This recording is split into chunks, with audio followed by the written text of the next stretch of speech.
She was taught from the moment she could understand words that her value lay in her silence, that a good woman was an invisible woman, that the highest compliment anyone could pay her was to forget she was in the room. The Victorians had a name for this ideal. They called her the angel in the house. She was patient, she was pure, she expected nothing and accepted everything. And if she sometimes found herself staring out of a rain-streaked window with the hollow ache of a life that had asked everything of her and given her nothing, well, that was simply a woman's nature, wasn't it? In the autumn of 1862, a young woman named Catherine walked into a London ballroom, wearing a dress that had cost her family nearly a year's income. She was 17 years old. She had been prepared for this night since the age of 5, tutored in French, in watercolors, in the precise angle at which a lady inclines her head when a gentleman of suitable income addresses her.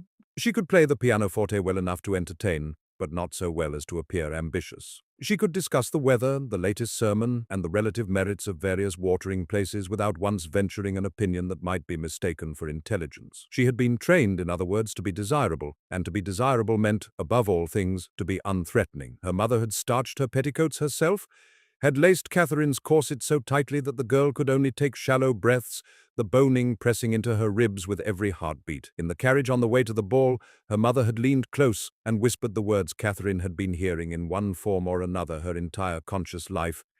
"This is your season, my dear. You will not get another." Catherine's entire future, her survival, her social existence, her very claim to legal personhood depended on whether a man she had never met found her pleasing enough to marry. This was not cruelty, not in the way the Victorians understood the word. This was the system working precisely as it was designed to work. And Catherine was one of the fortunate ones. She had a family with enough money to give her a season. She was pretty in the conventional way, pale skin, small features, hair that held a curl. She had been taught to smile without showing too much feeling. She had, in the brutal arithmetic of the Victorian marriage market, a reasonable chance. Thousands of other women had no chance at all.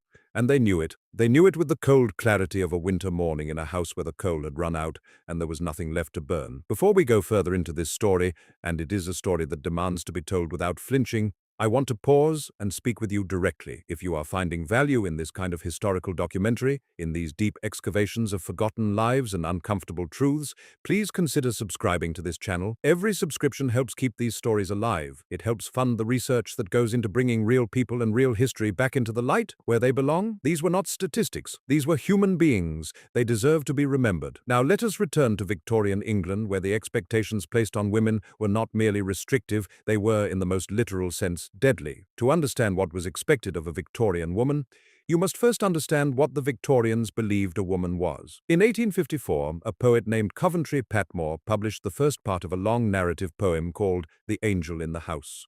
The poem was a tribute to his wife, Emily, and it described, in language that would curdle modern blood, the ideal Victorian woman.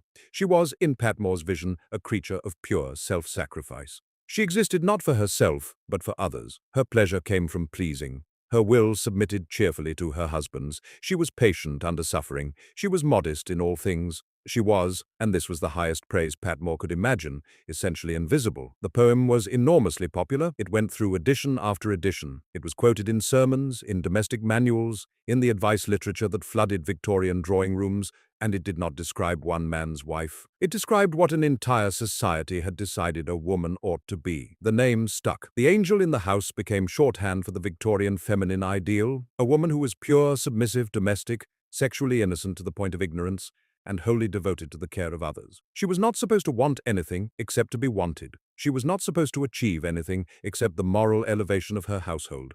She was, in the language of the age, the heart of the home, which meant that her husband was the head, and the head made all the decisions. The ideology behind this had a name, too, the doctrine of separate spheres. It was one of the most powerful and pervasive ideas of the Victorian era, and it divided human existence into two distinct realms. The public sphere belonged to men. It was the world of business, politics, law, science, war, ideas, ambition, competition. The private sphere belonged to women. It was the world of the home, of children, of morality, of emotional nurture, of selfless devotion. The separate spheres were not presented as a hierarchy, though of course they were one. They were presented as complementary, natural, divinely ordained. Men were physically stronger, more rational, more suited to the rough competition of the public world. Women were morally purer, more intuitive, more nurturing, but also intellectually inferior, emotionally unstable, and constitutionally incapable of the sustained rational thought that public life required. These were not fringe beliefs. They were the consensus of medical science, of philosophy, of theology. Doctors explained that women's brains were smaller than men's, that their reproductive systems consumed energy that would otherwise go to intellectual development, that too much education would literally damage a woman's health by diverting blood from the uterus to the brain. Philosophers wrote treatises on the natural subordination of women. Clergymen quoted St. Paul on female silence in church. It is difficult from a modern vantage point to convey the total suffocating comprehensiveness of this ideology. It was not merely a set of social conventions. It was an entire cosmology, a way of understanding the universe that placed women in a subordinate position and then insisted that the position was not subordinate at all, but was rather a different, equally valuable kind of existence. The reality, of course, was that the different kind of existence was, in every measurable way, a diminished one. Consider what a middle-class Victorian girl was taught. She was taught to read, yes, but not to read anything that might excite her imagination or introduce her to dangerous ideas. Novels were suspect, especially novels by women who wrote about women who wanted things. She was taught to write, but her letters were expected to be exercises in pleasant emptiness, descriptions of the weather, inquiries after health, expressions of gratitude. She was taught arithmetic sufficient for household accounts, but nothing that might lead her toward the unfeminine territories of mathematics or science. She was taught geography, enough to locate the places her husband might one day visit on business, and history, heavily edited to remove any examples of women who had behaved in ways that might give her ideas. Above all, she was taught accomplishments. Watercolor painting, but never oils. Oils were for serious artists, and she was not to be serious about anything. Pianoforte, but only the lighter composers. Beethoven was considered dangerously emotional, and too much practice suggested ambition rather than ornament. Needlework, elaborate, time-consuming, and utterly useless, a sign that she had enough leisure to fill with decorative labor. French, but spoken with a careful accent that marked her as English and therefore morally sound.